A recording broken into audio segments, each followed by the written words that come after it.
Кимсанова Камила менен Камчыбекова Бактыгүл, алдамчы жуук урушмчуктор, аферист падлалар. Силер Адина деген келинден Кыргызстандан товар алып, Камилаң Екатеринбургда качып жүрөсүң, Бактыгүлүң болсо Москвада качып жүрөсүң. Камилаң 240 000 сомдук товар алып кеткен, Бактыгүлүң болсо 2,5 мың долларлык товар алып кеткен. Бербей жүрөсүңөр уже көп жылдан бери. Мына мен сүйлөп өтөр замат фотографияларын көрүп койгула.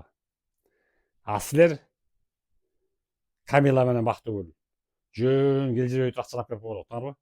Болбосо могу видео алынбайт. Ойлоп атасыңар Россияда эмне көрүп атат деп. Мен Россияда первый очередь көрөт.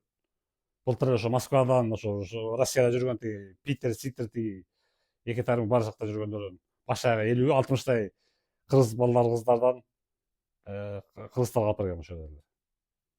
Так что менин видеомду көрөт. Тез кутуп койгула, Адинаны тааныйсыңар. Мына көрүп койгула ошол эки элинди.